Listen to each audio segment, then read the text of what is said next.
Greetings, scholars. In this lesson, you will see when and how to indent when you're doing a writing piece. So let's go ahead and get started. So let's say you're writing a writing piece.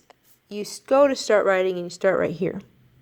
But I'm not sure who created this, but there was a person who said, hey, you know what? Let's do indentations at the beginning of a new paragraph to show it's a new paragraph. So you take the first word, only the first word, and you'd make a little bit of space here.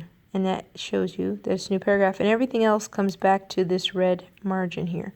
And then look at this. I'm doing a new paragraph here. I have what is called an indent.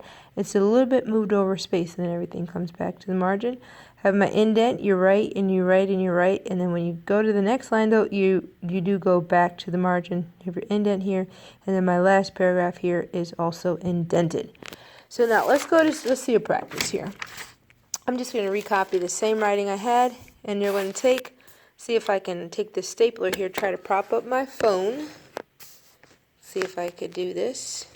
Alright, you're going to take your finger here, right at the edge of the margin, and you're going to start writing. So I'm just recopying this year, and then you're good to go there.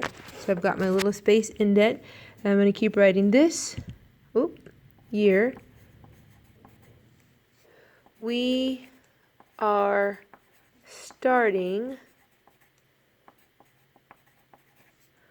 4th, and see how you don't want to write past the red margin too much, so I'm going to come down to the next line. Now when I go to the next line down, this year we are starting 4th, and I'm going to come right back to the margin now.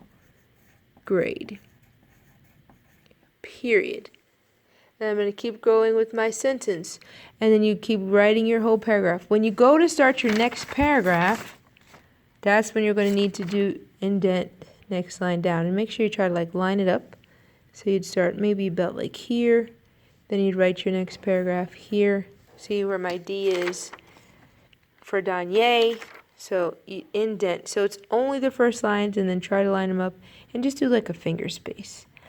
So I hope that helps with indenting. In this lesson you looked at how to indent and when. So how, leave a little space, when, at the beginning of a new paragraph.